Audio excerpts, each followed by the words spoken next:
Hello and welcome to All You Can Board. I'm Carlo and I'm here with Braden, and today we are doing episode 3 of our Retro Reviews series.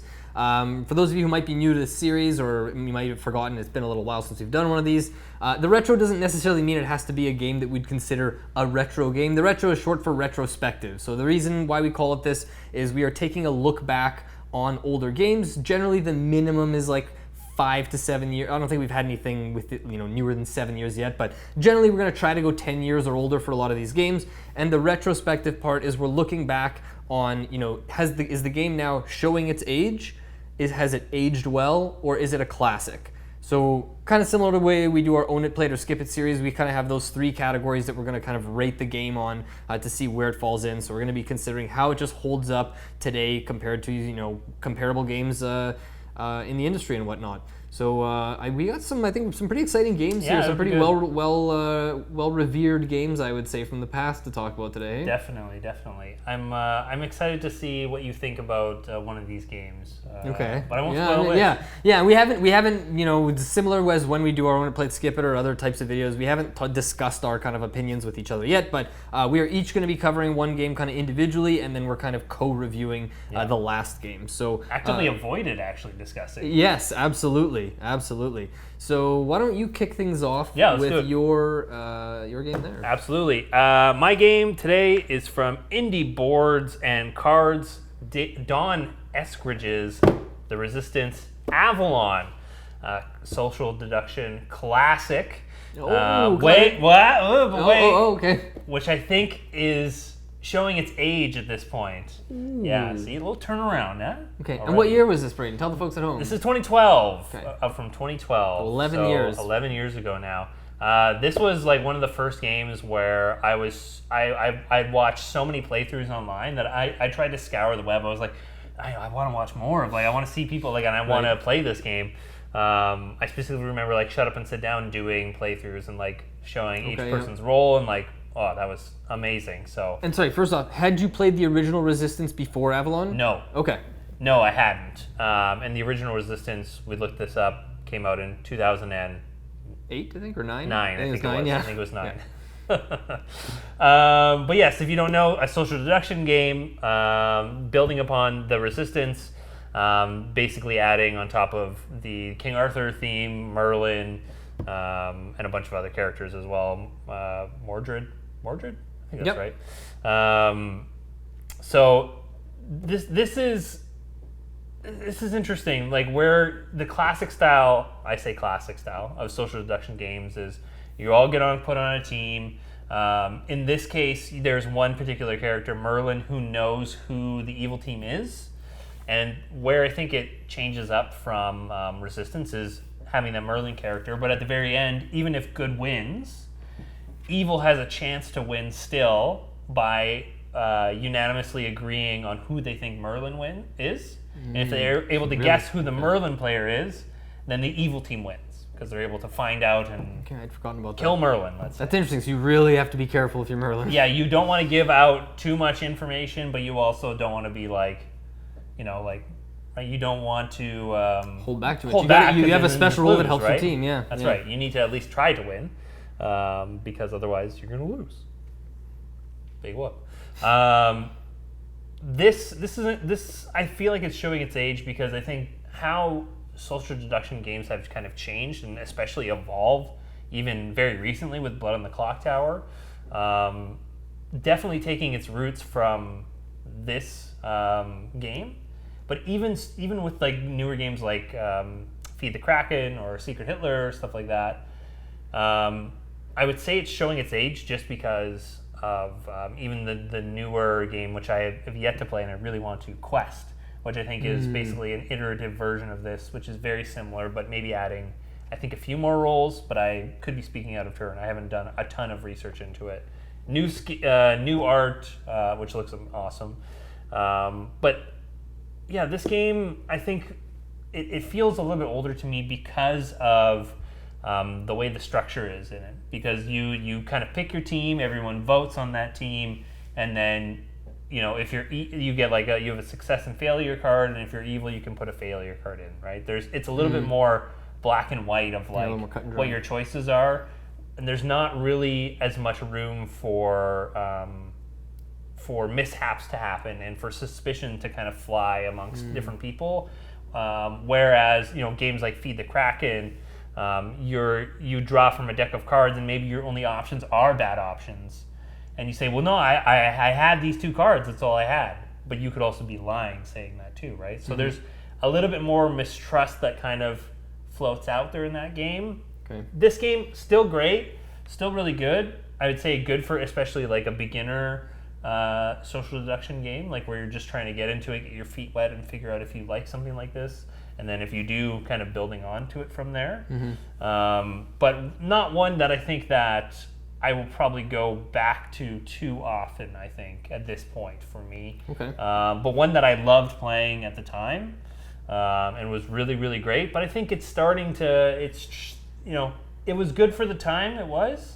But I think it's showing its age just a little bit more. And just for you personally, it's starting to like replace other games are starting to replace it a little more. And for those who don't watch the channel very often or might not be as familiar, like this is the social deduction guy on our channel. This is true, right? Like how many of these types of games have you played? Quite a few of them, right? And you own a lot of them. Yeah, I do and own a lot of them. host nights where you are the person teaching these and bringing people together to play these games, right? So this isn't someone who's just playing like 1 or 2 of these and saying it's showing its age. Yeah, Bang the Dice game, I could name a bunch of them. One Night Ultimate Werewolf, you already mentioned Secret Hitler. Secret Hitler, Blood on the Clock Tower. Yeah, and you've consumed a lot of content for Blood on the Clock Tower and played it, and you taught us, it was... Anyway, but I'm curious, so you've played the Resistance, the first one. Yes. Many years ago. I played the original Resistance maybe 9 or 10 years ago, and I only played it, I think, twice, and it was with family. And I think a lot of people were learning it for the first time, as I was, and I thought it was okay, but I also felt like at the time even that like the whole like just like the yes or no, the kind of like which team are you on kind of like me, I will fully acknowledge that I probably didn't grasp the strategy well enough and I probably wasn't playing the game optimally, but I always felt like from all the reviews I'd heard and all the buzz, I kind of was like maybe missing something as to like I thought it was a well done game and something I'd be open to playing again, but I wasn't like itching to play it again. Yeah. But what I've heard, so one of my favorite board game podcasts, shout out to Game Brain Podcast, excellent podcast, big sort of like diverse group of players, and it's sort of like the defining game of their podcast. For a while they talked about their like recap of their play of Avalon every week and stuff.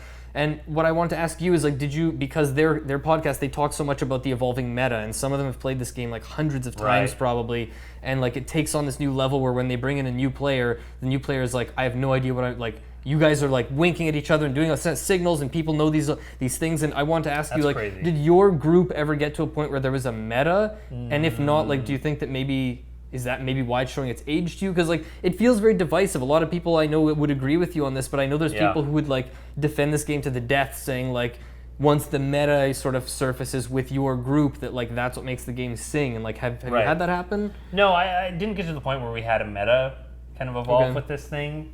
I could see that. I could see how that would happen if you play this enough.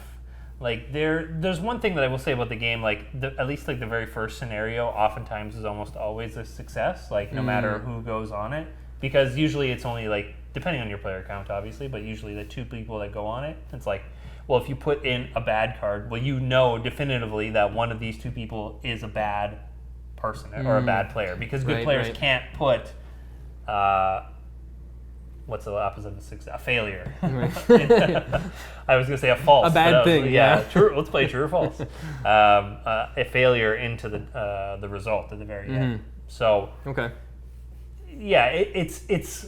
I say it's for people who are kind of just starting out because it's a little bit more clear about what's happening in the game, right? When there is a failure, you know that one of these 3 or 2 people is a bad player.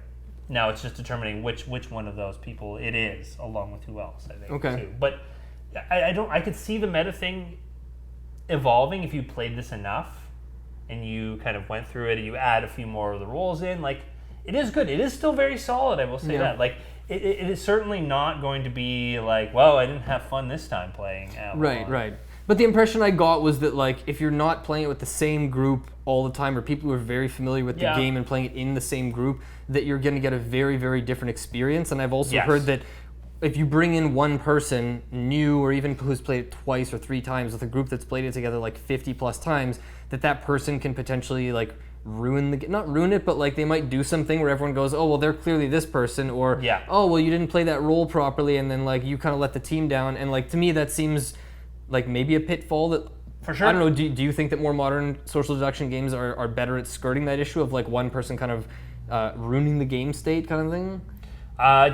Definitely. I think there's for sure opportunity. I mean, there's always going to kind of be that element in certain games, especially social deduction, because if you're able to completely read someone, especially who's new, like who doesn't know what's going on, then it becomes tough, right? But there, like, I know in Blood in the Clock Tower, there are certain things like that help protect new players. Like there's like different rules and stuff that you can like add to the game because of that. So yeah, like I think whenever you're bringing a new person into a social deduction game, I think no matter what game it is, especially if someone has played it a few times, like multiple times over, it is always going to dynamically change the game. Yeah, fair enough. I think no matter what the setting in that case, because you don't know how they play. They are a complete wild card to you at that point, right? So they you could think that they're the sweetest person in the world and you trust them so much, and then guess what?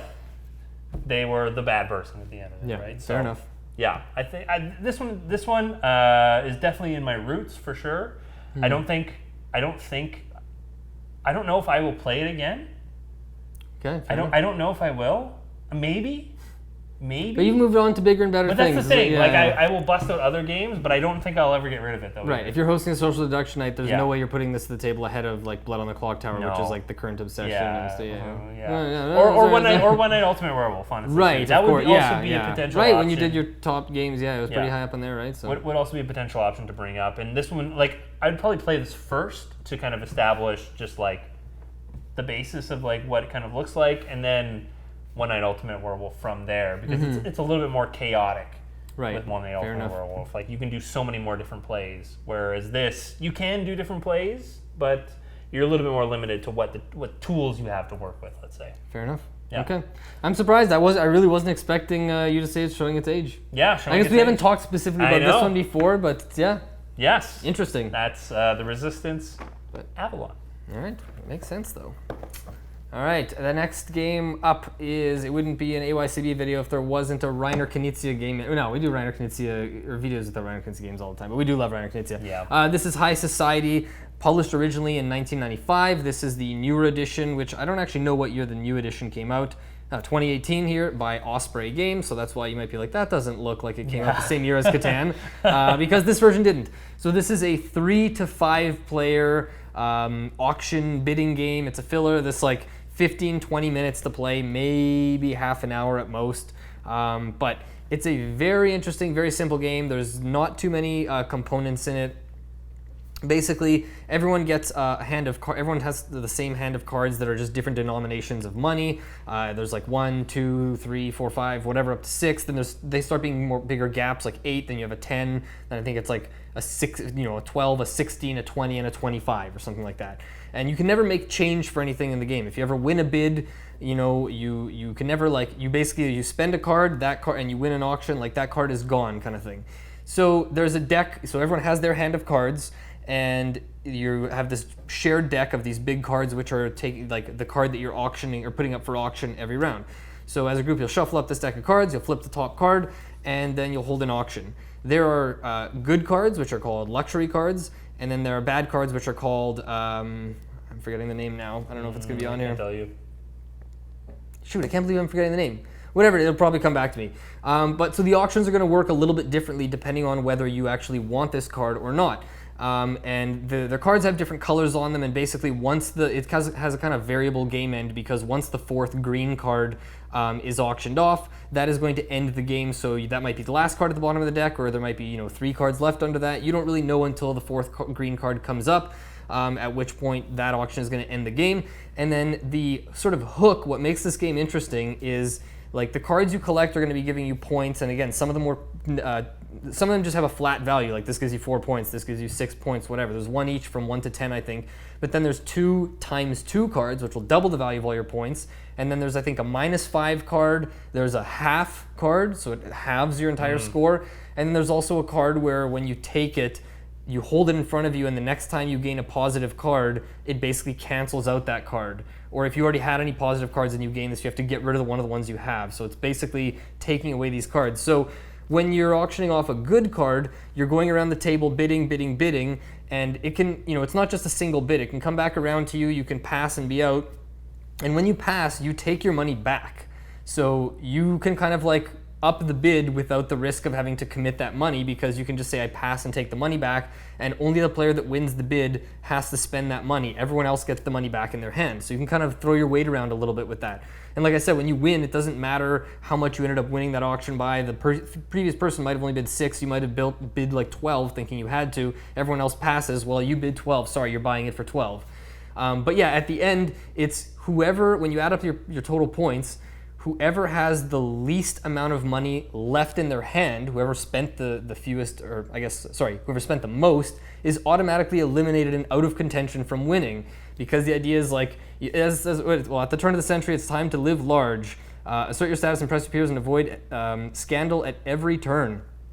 So you're trying not to overspend your money to have to like earn this status. Like you have to kind of earn it without, the cards, once you've played them, anything that's played that stays on the table is discarded face down. So there's a bit of memory aspect potentially, but you're not supposed to know what other players, how much money everyone has. So there's this thing where you're at the end of the game, you're like, I can see they're holding 3 cards, but like they might be holding their 25 and their 18 still or whatever. They might be holding their 1 and their 3. Like, I don't know, and you don't want to have this giant score, this super high score, but realize you spent the most money and you're not eligible to win the game. So it's very interesting. It plays very quickly. And I should have mentioned, when a negative card comes up for auction, you're bidding to not take the card. So the first player to pass is actually going to take the card. They're going to say passes and like, I don't want to bid, I will just take the negative card. But anyone else who has bid, I believe, loses that money. They don't get the money back on the negative bids. So yeah, very simple game. It might sound a little more complex, and usually when I've explained it, there is that kind of aspect where people go, wait, what? And it does sometimes take one play or halfway through the first play before people kind of get it and realize like, oh, okay, this is making sense. But I'm going to say right now, this is a classic for me, because this game came out, again, 1995, so 28 years ago now. And I don't, like, other than basically For Sale, which we've also covered in our retro reviews, which we've also said is a classic. There aren't any other like little 15 to 20 minute auction games that I feel like I can teach and to almost anyone, play in a very quick amount of time, and that have, like, every single person I've shown this to has really seemed to enjoy it and asked to play it again. It's always been a hit. I will say, again, it's 3 to 5 players, and I don't know, I think I've played it with 3 players maybe once, and I can tell it's definitely best with 4 or 5, like even better with 5, still good with 4, but I would definitely, like, I wouldn't recommend really playing it as a 3-player game. It loses a lot of the intrigue because you have a better idea of who has spent what. The auctions are just a little less interesting, but you've played this at least a couple times with us, right? I think I played it once. Oh, once, okay. Just you and Dylan, so that was our 3-player Maybe it was play. 3 players, okay. And what did you think? It was good. I really enjoyed it. I was pretty certain it was going to be a classic in your eyes, and it is really good. Like the classic, like, you need to spend money to be in the running, but you don't want to spend too much money, right? That the Knizia push and pull of like wanting to do the thing, but preventing you to is definitely here. And like 95, I mean, this game is absolutely a classic, especially with the new artwork. Like, yeah. And I was gonna say, I haven't played the 1995 version, so for anyone who might have that one at home, like, I don't know how much worse that one looks or what the components are like. But yeah, for the price point, for how easy it is to teach, how quick it is to play, how little time or like how little space it takes up on your shelf, like you can throw this in a backpack. It's gonna be a great travel game. And you could probably also play that, like, it's probably language independent, right? Like, you could play this traveling to another country and like you're just putting money on the table and you see the value represented by a number or a symbol on a card. Like, there's no text on the cards. Like, it's just a very, it's Knizia-like in that sense. The rules are very stripped down, it's very bare bones, but the depth comes from the decisions and the interaction and trying to anticipate the, like, how much value other people place on things. And and you know, even something as simple as that half card, the half card or the ×2 card has a different value to everyone, because if I have 2 points, who cares if I get the half card right now? Right. Like 2 becoming 1 is not a big deal at the end of the game, whereas someone who's already got like 18 points is like, man, I'm going to lose 9 points if I get this card. So you can kind of bully people around, and like there's just interesting dynamics with the betting because of the values that you can see that people have in front of them. Yeah. So, and the other thing I'll say too, and I can't remember if you mentioned this, but like not all the cards are always in the same up for auction, right? Like some of them get taken away. So that half card may not even be there in the auction, the end game might be triggered when it was still in the deck, and even the order that they come up in is going to be different. That's of right. course. Like the first card of the game could be the ×2 card, and I'm going to hold on to this, but now it's going to determine what other cards I bet for, because I might not need to make big plays for the 9 or the 10, because like if I have some smaller cards, that ×2 might still work. And I've seen people win and lose this game with different strategies. Like it plays out differently every time. Very different. Really, really like this game. I highly recommend it. That is High Society, absolutely a classic. 28 years. 28 years, wow. High Society. Indeed. Okay. Right. Now our joint game we were talking about here. Yeah, boy. Co-reviewing. I'm very curious, actually. I'm very curious too. Yeah, okay.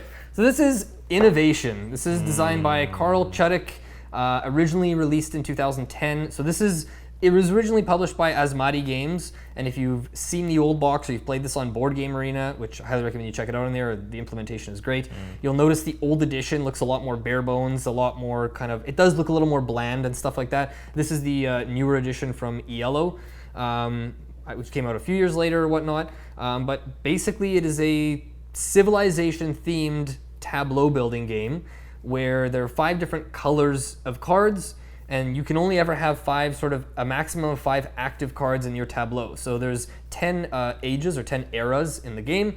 Both players start in era 1. You're going to start with, you get dealt 2 cards at the start, you pick one to keep, and you like meld it in front of you, basically putting it on the table as your active card. The other one stays in your hand, and then you basically go back and forth with the other player, and every turn you have 2 actions. So the actions, you can either draw a card from era 1, like from the era that corresponds to the highest era card you have in play. So even if I have 3 era 1 cards, but I have an era 3 card, then when I draw a card, I'm drawing from era 3 or age 3.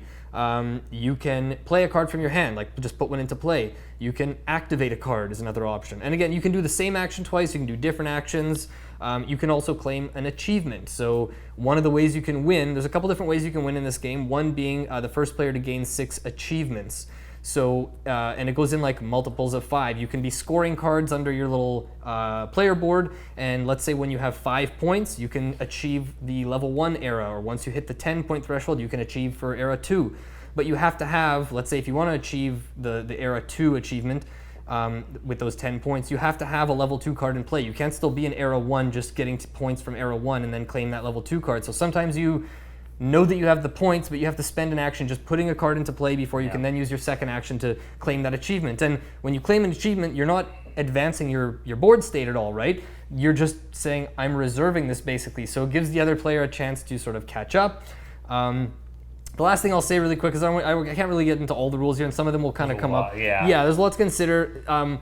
But let's say I already have a red card in play. When I play another red card on top of it, it covers the other one, so I no longer have the ability of that previous card.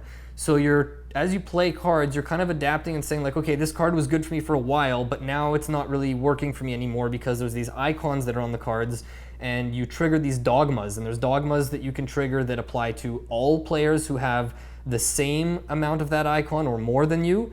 So you can kind of force other players to take an action on one of your cards, even if it might not be ideal for them, which is one of the things that comes through with a lot of the depth and repeated plays. Or you can do these I demand actions, where if you have more of that icon than the other player, you can use this thing, and it basically will say like, I demand that you take that card from your tableau and goes into my score pile, or I demand that you discard cards or tuck these cards back under the deck or whatever.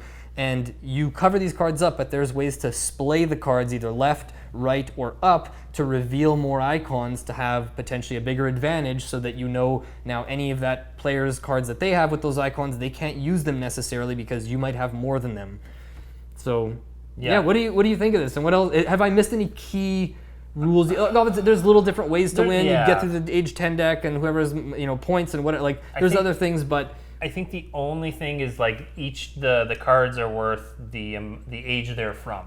like in that many points. I can't Yes. remember if you Good. mentioned No, that or not, I but, didn't. Good point. Good point. When you're scoring them, yeah. Yeah, so you get age 1, and you have to score, like, to claim the first age 1 achievement. It's like you have to. It's like multiply by 5. So age 1, you have to get 5 points. Age 2, you have to get 10 points to claim that, and continues on. There's 10 ages throughout, and it gets crazy. Yeah, the cards escalate so much in what they can. If you're getting to age 10, the game is ending in like 1 or 2 rounds probably. Or there's that one card that basically says like wipe the whole board and reset or whatever. Or no, lose all your points. I think you keep your cards. It happened to us once. We're like, what? The game just blew up. Like I think it is literally remove everything except for the one card. I think it was maybe or something there's like one that. Card Or it's like that. anyways. I don't even think we've seen all of the age 10 No, cards, to be and honest. even age 8 or 9, there's times where our games go long. Like I'll say, we've been playing this back in like nonstop on repeat on Board Game Rate. We've probably played this 20 to 30 times in the past 6 months, maybe more, right? More than that, I think. More, okay. We're probably approaching 50 plays. Totally. Okay, so yeah, we've played most of this on BGA, but we've also played it in person together. I've played it also in person with someone else as well. So we've played it a lot.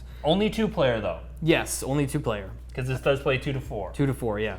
Our opinions are going to be based off of just the 2-player game. Yes, I don't know if I would ever want to play it with 4. I would be open to trying it with 3, or I might even try it with 3 on Board Game. I don't think I have. Yeah, that would be interesting. But in person, to be comparing all the icons. Wait, how many do you have? Do you have? Oh, so which one triggered? Like I in person, I would not want to try it with 3.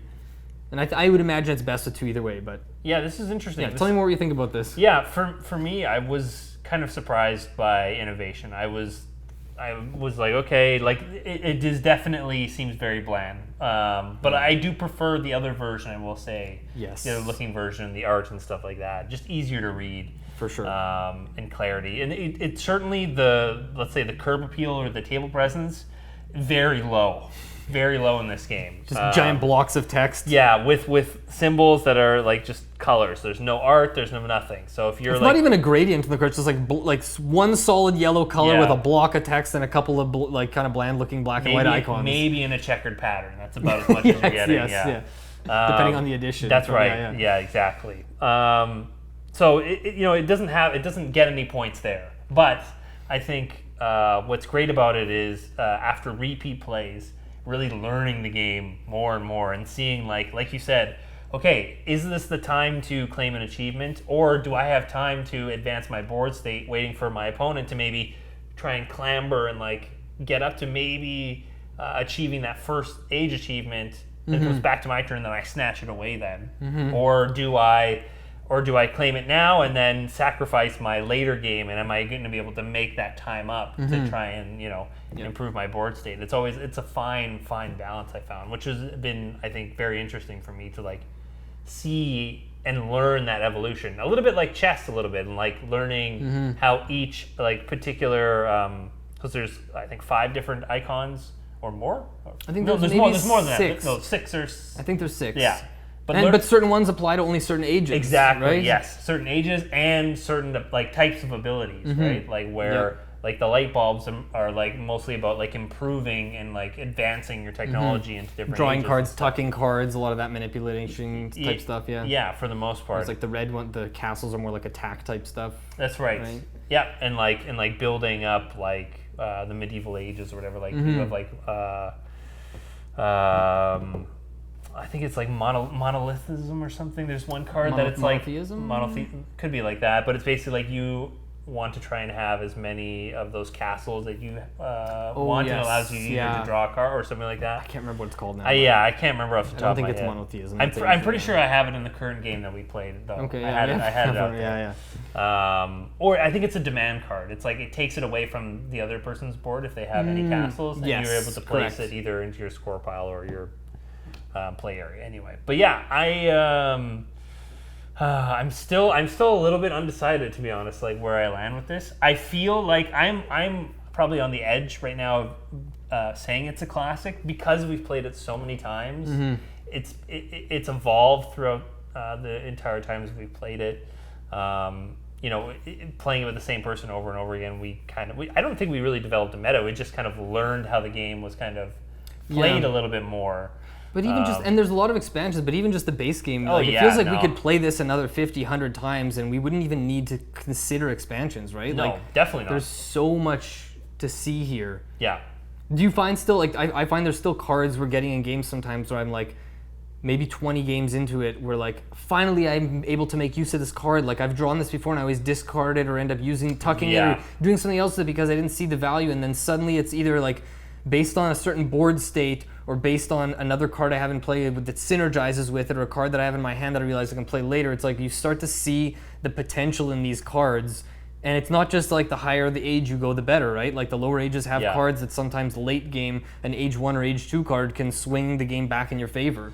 I think that was a mistake I definitely made early on, was that I felt like, okay, I need to tick up really quickly all the time. Like, always try and direct there. And you have to be very adaptable when it comes to what cards you're getting, to what you're playing out there and what your strategy is going to be. Because you can't just go into the game saying, well, I'm going to play this way, and I'm going to get these cards, and I'm going to do this strategy. I'm going to do this kind of opening. It's like you have these cards, and then you just kind of try and make it work as you go, which I think is great about the game. Yeah, it's pure chaos though, right? Like there's those times where, because I've had the games where it's like I race ahead and I'm it's cool that you can be in a different age than other players. Like you're drawing cards and playing cards from different ages, from age 5 or 6, and your opponent might be back in age 2 still. And I've had those games where like I get too confident thinking, I've got more points and I'm ahead in ages, and then suddenly I see you get something on the board that makes me like discard a bunch of cards from my hand, and now you're suddenly scoring cards, and suddenly you're splaying cards, and now you've got the advantage in all these categories. I'm like,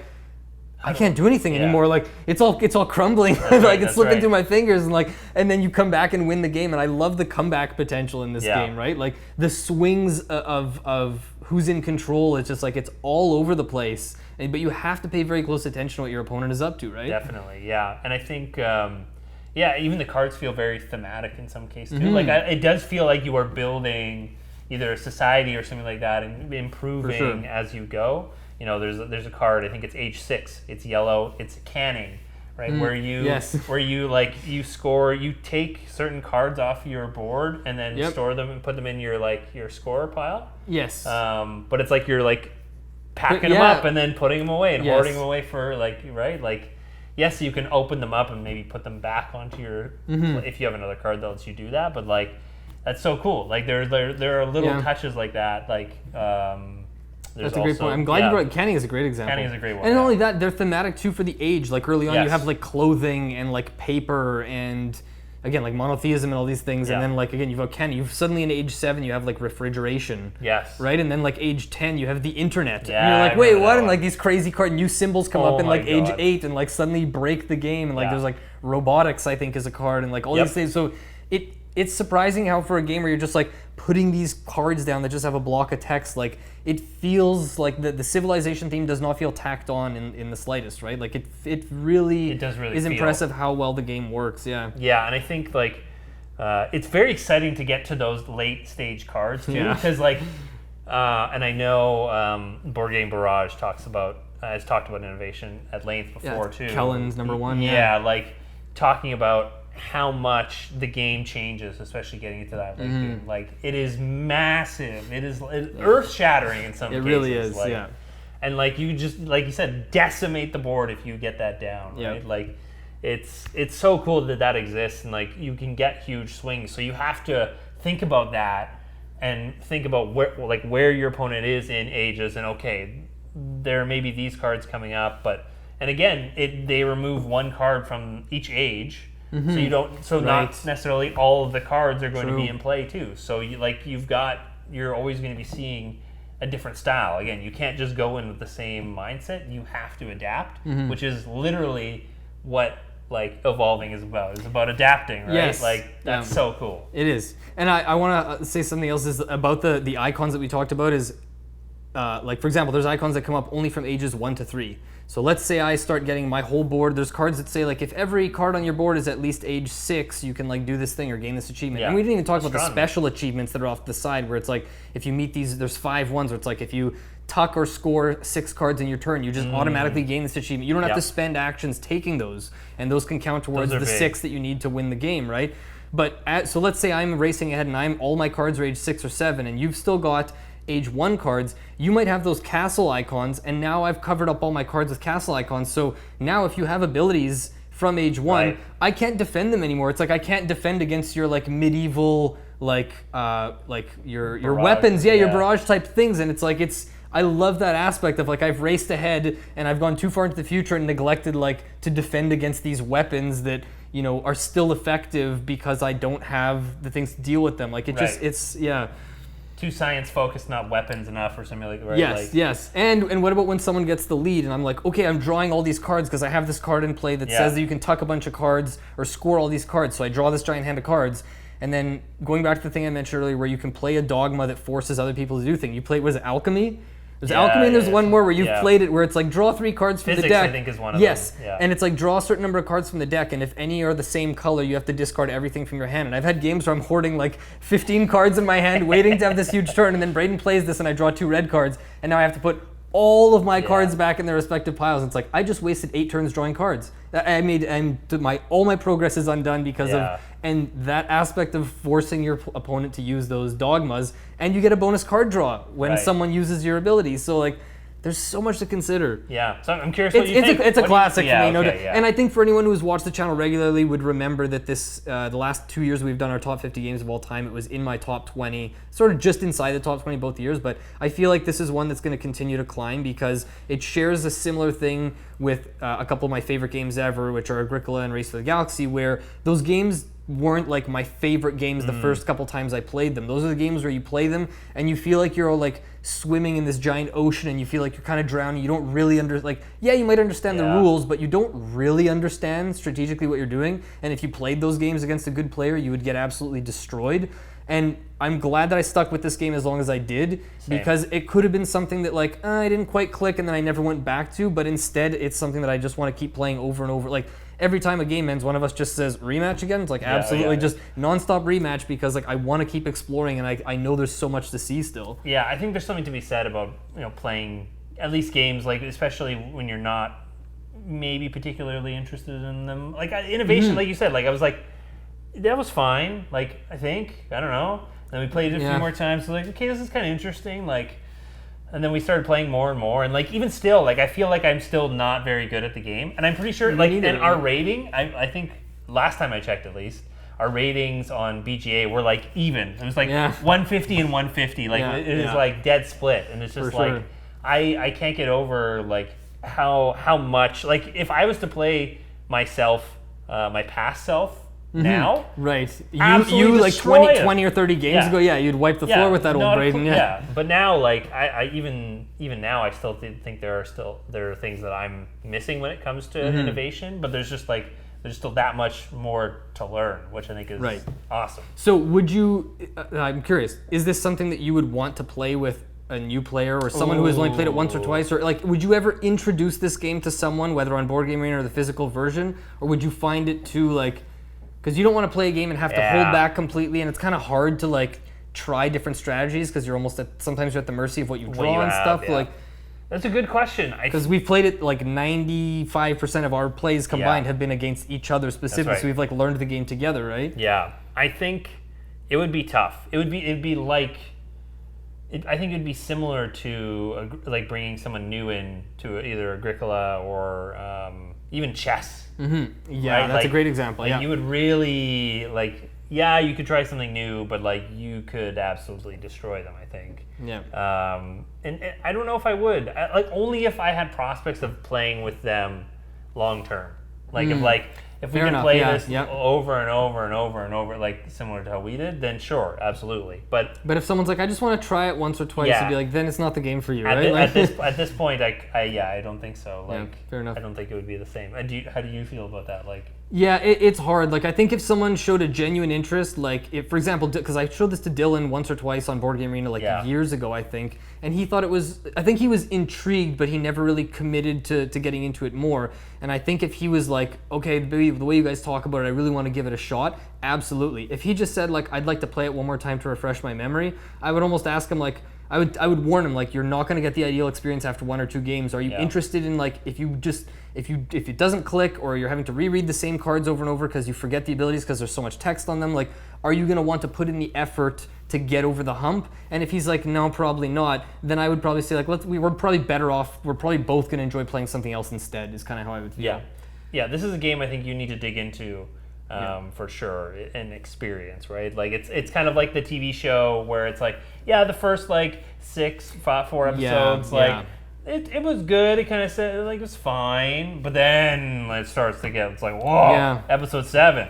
Let me tell you. And that's a hard sell to tell if someone's like, so how many plays of innovation do I have to get? It's like, I don't know, 10, 15, 20. Like, that's a hard sell. Like, not everyone wants to play a game that many times to get over the hump. So it's got to really interest you off the first couple of plays, even if you feel like you're lost and are losing pretty badly, right? And like any game, obviously, like it's not going to be for everyone, but it is really interesting and is worth, I think, like if you can find a partner or someone who is willing to make that investment, that time, I think then going through this game with them and learning them at the same pace and like you being at the same level a lot of the time, or like there were times where I felt like you had like a run of like 8 games that you won and I was like, what is going, like what, and then like what, I learned from that and I was like, oh, because he's looking at that, and I was like, okay, that changed my entire, and then I went on like I was gonna say, there was a moment where I remember thinking to myself, I will never beat Braden again, like where you just absolutely started wrecking me. Yeah. So has it aged well, or is it a classic? Have you decided? It's a classic. Yes. It's absolutely a classic. Excellent. Yeah. Excellent. But we both agree that the artwork in the original is absolutely showing its age. Yes. Almost more than any game we play, right? Absolutely. But gameplay is most important here. So yeah, that is a classic. That is innovation by Carl Chudyk. So a quick recap. Avalon. It is showing its age. Showing its age, and High Society is also a classic alongside innovation. So those are our 3 games for this episode of Retro Reviews. If you've played these, let us know what you think. If you haven't played them, let us know, or do any of these intrigue you now, more or less after hearing us talk about them. And let us know what you think of this series in general. I think we've only done 3 episodes of this so far, but we definitely will continue to do these on our channel going forward. So yeah, thank you so much for watching, and we'll see you next time.